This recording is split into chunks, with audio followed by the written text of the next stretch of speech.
Welcome to special analysis. నేను రమా మండవ. ఈరోజు అనాలిసిస్లో భాగంగా మనం తీసుకోబోతున్న టాపిక్ ఏంటంటే, మొన్న తిరుమల నిన్న శబరిమల, దేన్ని వదలరా జగన్ ఫ్యాన్స్ అని చెప్పేసి నేను ఒక టైటిల్ పెట్టినాను. ఆ టైటిల్ గురించి ఇక్కడ డిస్కస్ చేయబోతా ఉన్నాను. ఇక్కడ కొన్ని అంశాల్లో మనం అనాలిసిస్ చేయాలన్నా, ఒక సీనియర్ జర్నలిస్ట్గా కొన్ని అంశాల మీద మాట్లాడాలన్నా కొంత ఎవర్షన్ ఉంటుంది. కానీ వైఎస్ఆర్సీపీ చేసే ఆగడాలు కానీ, వాళ్ళు ప్రవర్తించే విధానం కానీ జగన్మోహన్ రెడ్డిని చూసుకొని కొన్ని అంశాల మీద మనం మాట్లాడక తప్పదు అనిపిస్తుంది. అలాంటిదే ఇష్యూ కూడా. ఎవరితో అయినా దేవుడితో పెట్టుకుంటేనో, ఒక సెంటిమెంట్స్ హిందువుల మనోభావాలతో పెట్టుకుంటేనో, ఒక మత కేంద్రంగానో, కొన్ని కులాల కేంద్రంగానో ఇష్యూలు చేస్తే వాటి రెప్లిక్ అనేది వెంటనే కనిపిస్తుంది, వాటి రిఫ్లెక్షన్ వెంటనే కనిపిస్తుంది. అలా వైఎస్ఆర్సీపీ ఎఫెక్ట్ అయిన సందర్భాలు చాలానే ఉన్నాయి. ఒక తిరుమల కల్తీ లడ్డు వ్యవహారంలో కానీ, ఈరోజు ఎక్కడ తీగలాగితే మరెక్కడ డొంగ కదిలిందే విధంగా అసలు మొన్నటి వరకు మనం ఆ తిరుమల లడ్డూలో ఏదైతే కల్తీ నెయ్యిలో కల్తీ అయిందేమో అనుకున్నాం. కానీ అది అసలు నెయ్యే కాదు అని తెలిసిన తర్వాత మొత్తం ప్రపంచవ్యాప్తంగా ఉన్న శ్రీవారి భక్తులు ఒక షాక్లో ఉన్నారు ఈ రోజున. ఆ రెప్లికా ఏంటనేది జగన్మోహన్ రెడ్డి చవి చూశారు కూడా. ఆయన దిష్టి బొమ్మలు కూడా యూపీ లాంటి చోట మొన్న ఈ ఇష్యూ ఫస్ట్ టైం తెర మీదకి వచ్చినప్పుడు తగలబెట్టారు.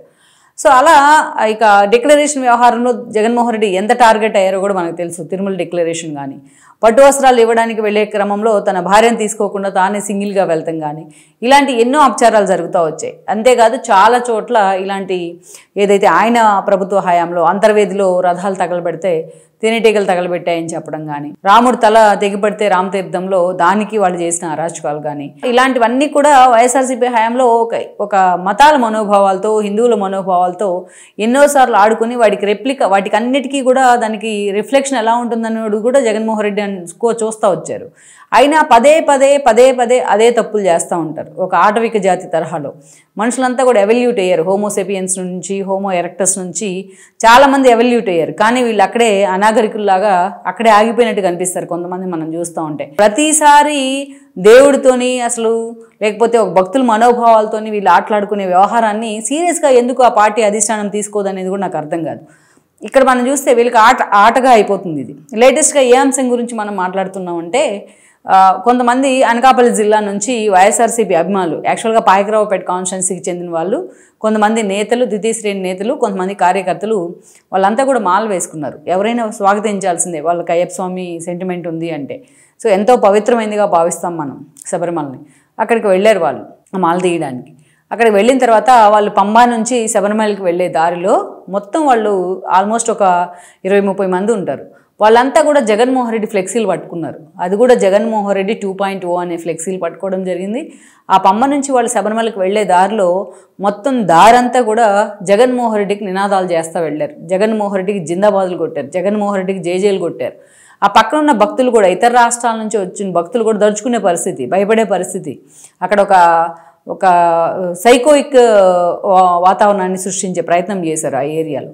ఇది అంతేకాదు, వాళ్ళు కొంతమంది ఇట్లా స్లోగన్స్ ఇస్తూ ఉంటే, కొంతమంది ఫ్లెక్సీలు పట్టుకొని వెళ్తూ ఉంటే, ఇంకొంతమంది దాని వీడియోలు తీసి సోషల్ మీడియాలో పోస్ట్ చేశారు. అదొక పెద్ద స్వాతంత్ర సంగ్రామంలో తామేదో పోరాటం చేసినట్టుగా.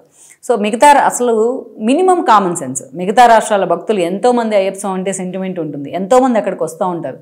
వాళ్ళని కూడా బీతావోహల్ని చేసేలాగా వీళ్ళు వ్యవహరించిన విధానం ఏదైతే ఉందో, ఇది కేవలం వైఎస్ఆర్సీపీ వాళ్ళకే సాధ్యం. ఇలాంటి పనులు ఎవరూ చేయరు. గతంలో మనం చూసాం, జగన్మోహన్ రెడ్డి తిరుమల వెళ్తే జగన్మోహన్ రెడ్డికి జిందాబాదులు కొడతారు. తిరుమల లాంటిది ఒక పవిత్రమైన పుణ్యక్షేత్రం, అక్కడ వెంకటేశ్వర నామం తప్ప ఇంకేది వినిపించడానికి వీల్లేదు. అలాంటి చోట వైఎస్ఆర్సీపీ నేతలు రాజకీయాలు మాట్లాడతారు, ఆపోనెంట్ పార్టీస్ నేతలను బూతులు తిడతారు రోజు అలాంటి వాళ్ళు.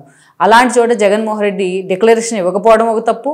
సో తన సతీ సమేతంగా ఆయన తలంబ్రాలు తీసుకువెళ్ళకపోవడం, పట్టువస్త్రాలు తీసుకువెళ్ళకపోవడం మరొక తప్పు.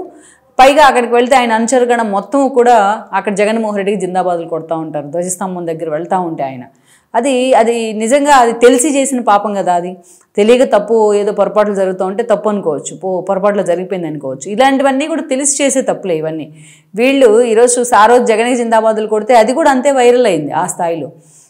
వీళ్ళు జగన్మోహన్ రెడ్డిని పూర్తిగా బదనాం చేసే ప్రక్రియ ఇది. ఆ రోజే తిరుమల శ్రీవారి ముందు తనకి జిందాబాదులు కొట్టినప్పుడు జగన్మోహన్ రెడ్డి వాళ్ళని కంట్రోల్ చేస్తుంటే ఇలాంటి అరాచక చర్యలు, ఇలాంటి అరాచకాలు జరగకుండా ఉందును. కానీ ఈరోజు ఏకంగా శబరిమలలోనే జగన్మోహన్ రెడ్డికి జిందాబాదులు కొడుతున్నారు. అయ్యప్ప నామస్మరణ మారుమోగుతున్న అంత పవిత్రత ఉన్న శబరిమలలో కూడా ఈరోజు జగన్మోహన్ రెడ్డికి ఫ్లెక్సీలు పెట్టి, అదేవిధంగా జిందాబాదులు కొట్టి 2.0 అని చెప్పి అక్కడ భయపెడతా ఉన్నారు. ఎక్కడ రాష్ట్రంలో ఇక వీలు కావట్లేదు కాబట్టి. ఇది అసలు ఇలాంటివన్నీ ఎవరు చూసుకోవాలి? ఇది చిన్న ఇష్యూనే మనం చెప్పుకోవడానికి, కానీ ఇది చేసే డ్యామేజ్ చాలా ఎక్కువ. ఇలాంటి ఇష్యూలే జగన్మోహన్ రెడ్డిని డ్యామేజ్ చేస్తూ వచ్చినాయి. జగన్మోహన్ రెడ్డి ఏదైతే ఒక చిన్న ఎగ్జాంపుల్, మనం పొలం అనేది మనకు సెంటిమెంట్. మనం తాతల కాలం నుంచి తండ్రుల కాలం నుంచి వచ్చిన పొలాన్ని చాలా సెంటిమెంట్గా చూసుకుంటాం.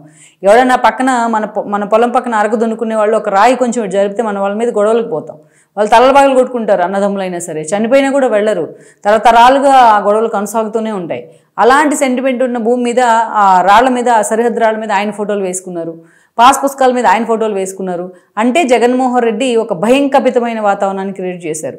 జగన్మోహన్ రెడ్డి వస్తే మనం ఇంకా రాష్ట్రంలో మన పొలాలు కూడా మిగలవని భయపడేలాగా కామన్ మెన్ని చేస్తున్నారు. అలాగా ఆ భయం ఏదైతే క్రియేట్ అయిందో జనంలో, అదే 11 సీట్లకి కారణమైంది జగన్మోహన్ రెడ్డికి.